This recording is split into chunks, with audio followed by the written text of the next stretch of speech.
Hello, everyone. Welcome to Veterinary Business Podcast, your ultimate resource for developing a successful veterinary practice and career. I'm Dr. Joel Parker, one of the co-hosts of Veterinary Business Podcast. On this podcast, we bring you insights and expertise from industry-leading doctors, experts, and thought leaders. We cover a wide range of topics, including practice management, marketing strategies, leadership development, HR best practices, and much more. Whether you're a practicing veterinarian, a practice owner, practice manager, or a student studying to be a veterinarian, this podcast is tailored to help you navigate the unique challenges and opportunities in the business of veterinary medicine. Every listener on this podcast is welcome to visit www.veterinarybusinessinstitute.com for additional resources and tools to support your growth. And remember, you can subscribe to our podcast on iTunes, Google Play, Spotify, and other popular podcast platforms.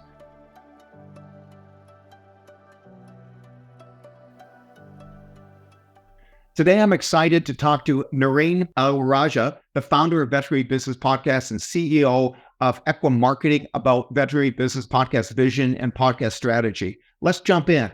Before we get started, Naren, why don't you take a minute to tell us about yourself? Who are you? How did you get into the veterinary space? Tell us your story. Thank you, Joel. First of all, I really appreciate you joining forces with me on this project. Really excited. Of course, you and I have known each other for a dozen plus years. So Our relationship goes way back, and you have done amazing things. And I'm super glad that you, me, and a few others are doing this. So my story, I'm Naren Arulrajah. I'm the founder and CEO of Equa Marketing. I guess 2 points I want to highlight. We started working with our first veterinary clients, again, pretty much the same time I met you, maybe a dozen years ago. And our focus, as you know, Joel, is marketing, right? Digital marketing. So that's kind of where I come from. Today, I'm the CEO of a company and a bunch of other projects that we are working on with 250 plus people. I guess you can call me unemployable. Like I got fired 4 times in a row, which, kind of forced me to go on my own and start my own business. So that's kind of where I started. And so I'm really, really excited about, the Veterinary Business Podcast, the Veterinary Business Institute. We have big plans. So I'm really, really glad we are now executing on it.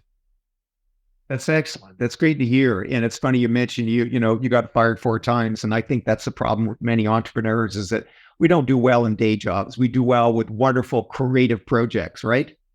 100%. Like, I think we speak our mind, and I know sometimes in day jobs, you ruffle some feathers, and that's not healthy. Yeah, and I think that's awesome. That's kind of like the winds of change. You bring in something new, you can ruffle some feathers, and obviously in the business there are times for change and times not. But this is certainly exciting what you're doing. What's your vision for Veterinary Business Podcast? Who's this for? Yeah, thank you for that question. I think that's a great question and a great place to start. And yeah, today's episode is really about kind of setting the vision, helping people understand who we are, what we are trying to do. So Veterinary Business Podcast is part of the Veterinary Business Institute, but we are starting with the podcast because we feel podcast is kind of the broader end of our vision. What I mean by that is anyone in the world can listen to it, right? You just have most of us have podcasts, software on our smartphones, whether it's iTunes, Apple, or Google Android, and we just go and listen to our favorite podcast. So we want this podcast, the Veterinary Business Podcast, to become the go-to resource for everybody in veterinary medicine, specifically practice owners, doctors who are practice owners or aspiring to be practice owners, and practice managers. So if you are interested in the business side of veterinary medicine, then this is the place for you. So we want to bring in amazing information that you can act on perhaps the next day, and the cost is 0. So this is going to be probably the most valuable information you're going to consume on a weekly basis, whether you're driving to your office or whether you are just working out at the gym. So we want to make this amazing, and that's really our vision. I think it's great. And I think what's interesting is that we're finding more and more as the corporate has moved into this veterinary space, there is still this very much alive, which I love, private practice owner mentality of independent practice ownership. And there is a whole new generation that you mentioned as part of your audience there. These are like associate doctors or managers in certain states and provinces where they can own practices that are looking at practice ownership. And I love this space. I'm so happy you're doing something like this for that space. That's where we live, like you do, in the private practice ownership space. That's very exciting. Looking at it like 10 years out, let's launch ahead 10 years out, everything works out. So, what would you like to see the Veterinary Business Podcast be at that point in time? What's your kind of vision on that? That's a great question, Dr. Joel. I think if everything works out, of course, we have done something similar in dentistry, so we have some experience to lean on and learn from. So I hope our podcasts are listened to thousands of times every single week, all across the globe. Of course, our focus is US and Canada, but over time, we hope what we are sharing here will help a veterinary practice owner in the UK or Australia or any other country where there is a private practice. And you made a really good point. We are really focused on private practices, meaning a private practice owned by one or a few people, perhaps one location, two locations. We are not talking about the PE-funded corporate machine with 100 locations. That's not who we are trying to help. And so we want this to be a community. So there's a lot of benefits we hope you get out of this. Number one is you're learning from experts every single week. So you can not only just get the latest and the greatest on everything from practice management to marketing to leadership to HR to even, technology, right? Anything that is going to help you be more productive, more effective as a doctor and as a business owner. So we're going to provide tons of content. So I'm thinking 10 years out. Second, we're going to start having events. So there might be like monthly events where perhaps we have a panel where Dr. Parker sits on and a few other people are sitting on, and we're talking about what's keeping doctors awake at night. I'm not saying that's a good topic, but let's throw that out as an example. So of course we talk about that. Again, Dr. Parker, you have experience working with tons of practices. So you probably have a good pulse on what people are worried about, what's keeping them up at night. So we can talk about what those issues are and how, perhaps they could go about thinking about those or solving those. So we're going to have those events. Those events are going to be added. The recordings of those events are going to be added in the member area. So if you're a member, again, we are making the membership free, but we are not launching the member program right now. When we do, it'll be free. You can listen to all this content, a repository of content, and you can go back and, get. And it could be PDFs, it could be guides, it could be, videos, it could be, an entire presentation. So the idea is to make it a knowledge hub. The second part of what we want to do is to build a community, right? At the end of the day, education has changed. How many entrepreneurs do you see who change the world starting with an MBA from business school, right? Think of Elon Musk, no MBA, Exactly. Right? Mark Zuckerberg, dropout. Bill Gates, dropout. Steve Jobs, dropout. Like the idea of that these great entrepreneurs are going to business school and becoming entrepreneurs is not true anymore. And I think that's not different in veterinary medicine, right? The greatest business owners are not people with formal MBA. So we want to bring that MBA in bite-sized pieces, and we want to bring it in the form of mentors, meaning you're learning from others just like you. Steve Jobs didn't, hire a professor as his coach. He hired a fellow business person as his coach, somebody who's in the trenches, playing the same game, learning and growing together, right? Because, every business is unique and different. So you don't want some, ivory tower person to tell you what to do. You want somebody who really knows what's going on to tell you what to do or help you navigate the challenges. Yeah, that's been their walk the walk. I think what's most interesting about you too is your background in dentistry and now moving into veterinary medical space, let's call it. And there are similarities, as you know, but there are differences as well. But I think what you bring is your experience of booming in a dental field and moving into the veterinary field. My company as well, we also work in a couple of different fields, and they are similar, but they're different, as you know. How do you see the differences between veterinary medicine and the dental spaces? Yeah, I do think that there's a lot of similarities. I think where the similarities start is the ownership. Of course, both dentistry and veterinary medicine is invaded by PE. But what the PE is doing is it's all about, costs, and they kind of almost want to make the client a number, right? It's number 451. As opposed to the people who are in private practice, it's a relationship. You love the pet. You love the pet parents. You guys have a relationship. You become friends. And I think there's a huge group of people who appreciate that. They don't want to go to this practice where they don't know the doctor, they don't have a relationship, and just trust them, take good care of their pet. They would rather go to somebody they trust. So I do think as corporate medicine invades dentistry and veterinary medicine, there is more and more of a need for private practice owners to, focus more on the relationship, become entrepreneurs who are innovating, because imagine you're running a 100 location business. You can't innovate because everything you do has to be done 100 times with 100 managers and 100 times team members, right? As opposed to you are a solo business owner. You can innovate. You can try something tomorrow. You learn something from like you or I, Joel, today, and you can apply it the next day, in your practice. So I do think those are the advantages. So how do I put it? You can't play somebody else's game and win. So if you're going to play the price game and the cheapest in town game and numbers game, you can't compete with the big guys because they will always get better prices from the manufacturers. They will always, have the scale to, cut costs, negotiate better deals with, other partners, which you don't have. But you can innovate. You can really focus on relationships. You can really treat the pet families like it's an extension of your family. So you really can stand out. There's a cafe right by our street, like maybe 10 minutes from where I live. It's expensive, but my daughter would rather go there than one of those, branded, chain cafes because they don't have a soul, right? It's a number. It's the same thing. Here you get to know the people and they really take care of you and they do interesting things. They make you feel special. It's a awesome ambience. So, I think more and more people are gravitating towards these privately owned veterinary practices where they know the doctor, they trust the doctor. And I would agree with that. By the way, everybody out the listeners, PE is an acronym for private equity. It means outside money coming in and buying practices. And there was a podcast some months back now that talked on that subject of, private equity coming into veterinary medicine. What I felt was so great, I think, Naren, you probably watched that. I think what was so good about that is that at the end, the podcast interviewer had to take his cat in somewhere and the corporates couldn't get him in. So who does he call? He calls an owner independent practice and they squeeze him in. And that's really what private practice is all about. It's like really having relationships with people like you talk about and taking care of them.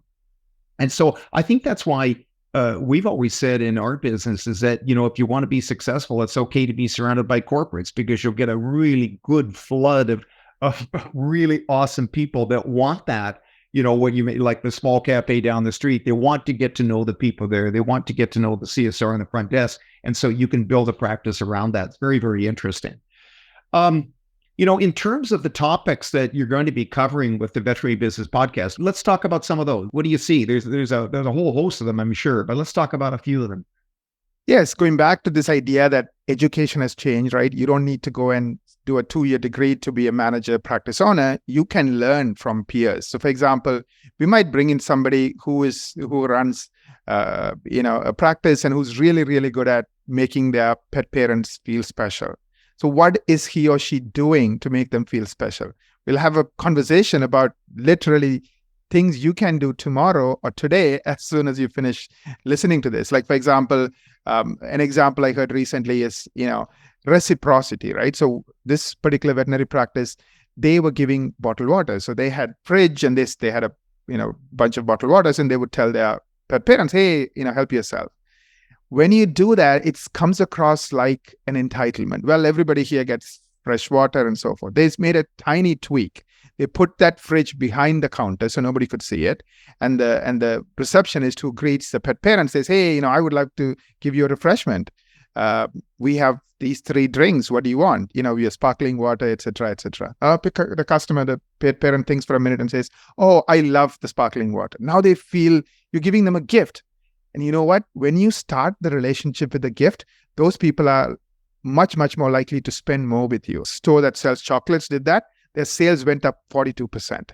So just a tiny tweak, those kind of tiny practical ideas from real people, just like you doing interesting things. And of course, we're going to be interviewing experts like Dr. Parker, like I can talk about marketing. So we're going to, interview experts who have worked with 10, 20, 30 other practices like you and who have something interesting to say. So Dr. Parker might talk about, planning for a transition, right? And he might even talk about how do you keep your practice without selling it as you wind down? So that's an interesting topic. So you might share, hey, this is how you think about it. This is how you do it. So we're going to bring in experts. We're going to bring in fellow practitioners like you. In terms of the type of topics, everything that keeps any business owner up at night, including veterinary practice owners, hiring great people, keeping great people, making a profit, building a practice that's relationship driven, making smart business decisions. Like a lot of people sometimes make wrong decisions. They end up buying the wrong stuff, investing a lot of money in the wrong things. So all those tactical things that any business owner needs to, learn about, even like financing or negotiating a lease. We might bring in a person who's really good at negotiating leases with landlords and share like the 3, 4, 5 things you need to pay attention to when you're talking to a landlord.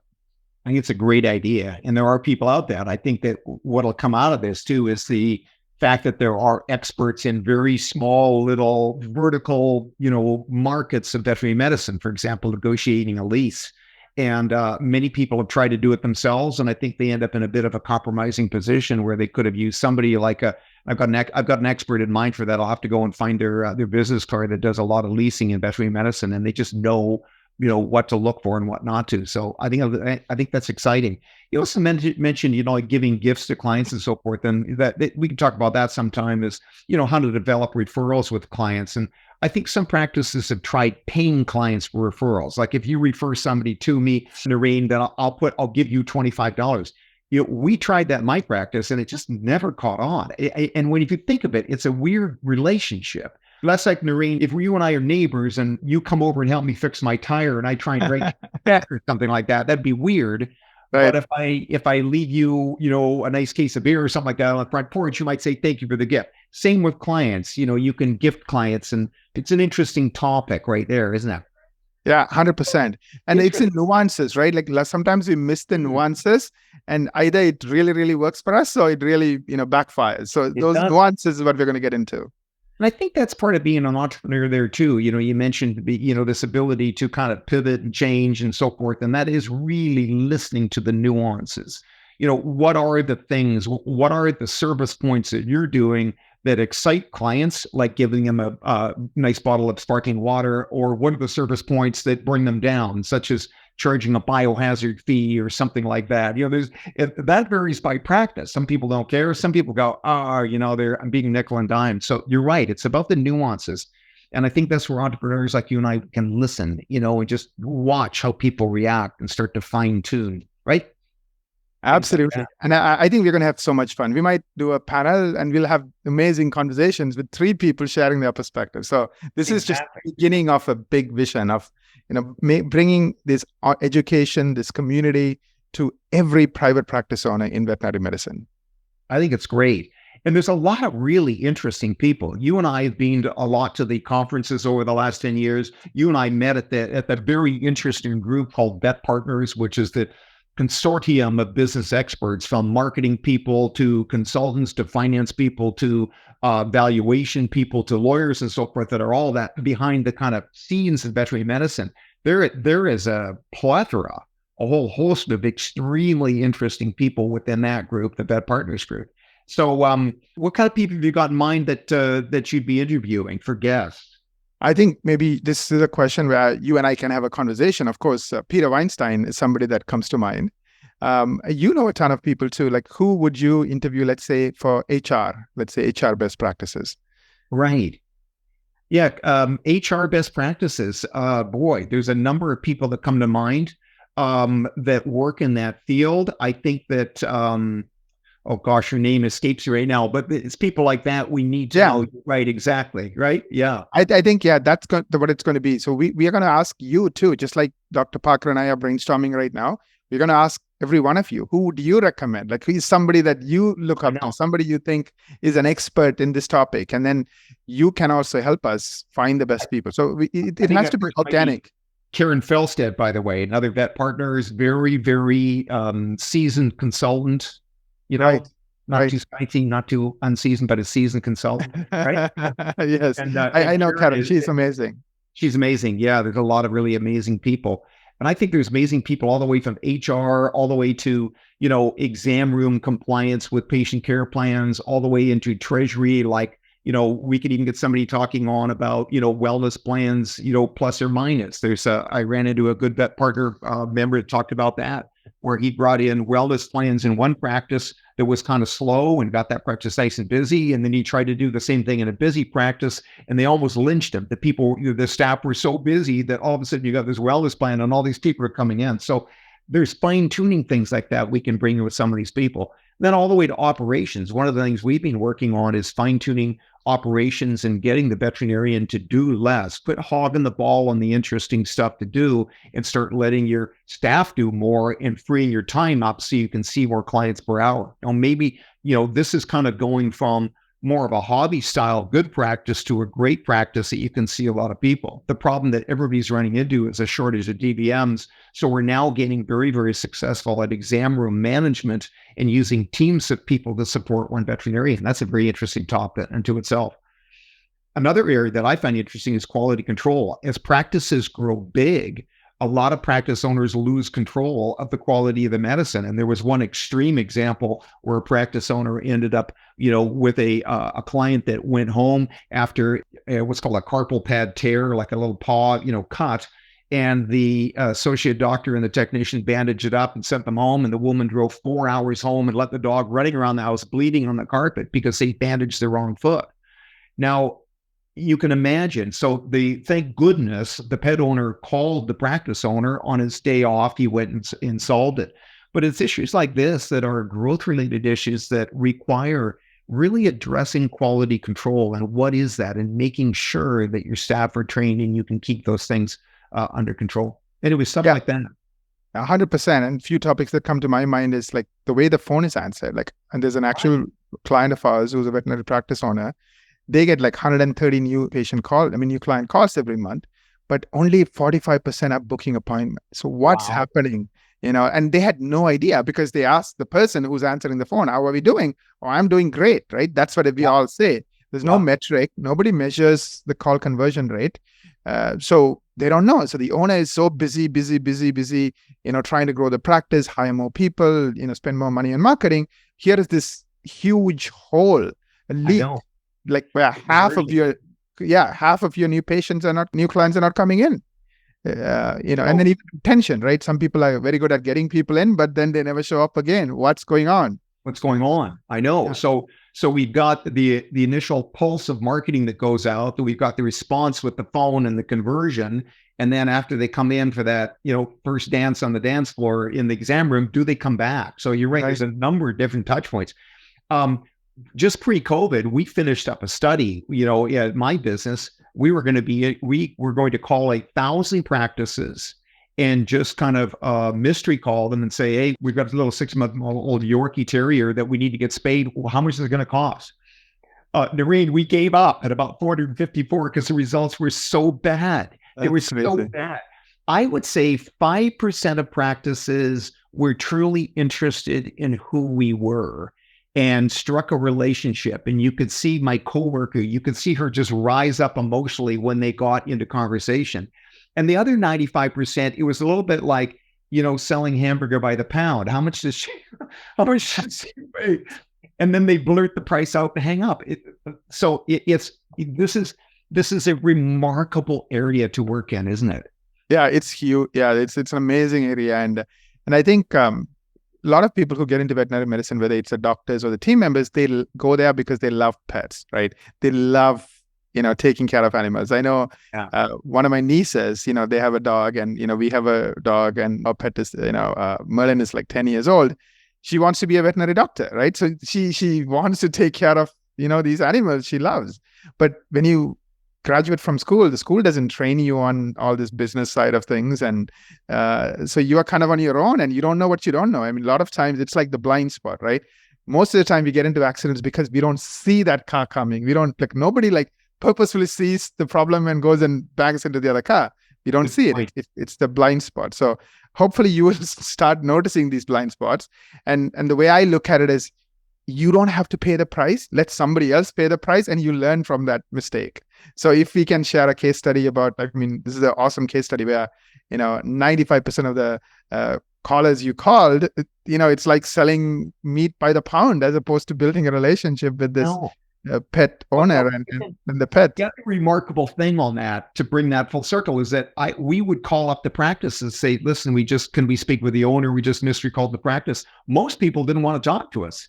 In fact, a couple of managers were offended that we even did that. How dare you call us? Who gave you permission to do that? Well, and we're there to help them and increase their conversion. So I think what can happen, and this is a lot of our premise, Naren, that if you really don't know what you're doing in terms of managing a practice or anything, even like flying a plane or driving a car, you can get overwhelmed to the point that somebody can say, we're here to help you, and you'll push it away, right? Just because you're so overwhelmed. That help is seen as just yet another thing to do. And that's what I'm really, really loving about your podcast here, the Veterinary Business Podcast, is that this is something that practice owners can go to on their own time. They can look through, the topics that you'll have set up and so forth, and they can start to dive into that, Speaking of that, where are people going to be able to find these topics as they build up? Where's the landing spots? Absolutely. So all the podcasts are going to be listed on the Veterinary Business Institute website. So that's where people can go and, grab all this information. Of course, it's going to be on every major podcast platform, from iTunes, Google Play, Spotify, Amazon Music. Everywhere you go to listen to podcasts or music, you will find it. And one of the things I recommend is subscribe to it, right? So automatically it gets downloaded to your device. So without you even having to download, so it just shows up, you just listen to it. It's in your playlist. Now, if you're one of those people who wants to go back and listen to everything, right? So then you can go back to the website, Veterinary Business Institute, and literally every single podcast, you can see a page, you will see show notes, you will see any resources that came with it. You can actually watch the video. You can, you can see the podcast, and you can have some fun. It sounds great. It sounds like it's going to be very complete, and I'm excited. I think it's going to be great. I really appreciate you being on today. Thanks so much for joining us today and talking about the Veterinary Business Podcast vision and podcast strategy. We really appreciate it very much. I also want to take a moment to thank our listeners. We appreciate each and every one of you. We cannot do what we do without you. If you like our podcast, kindly share it with your colleagues and friends on social media. Also, please don't forget to leave us a review on your favorite podcast platform. Your reviews will help other doctors and other practice owners find us. Until next time, keep striving for excellence and making a positive impact in the lives of your patients and pet parents. Wishing you all an amazing week ahead. Thanks for watching. See you next time.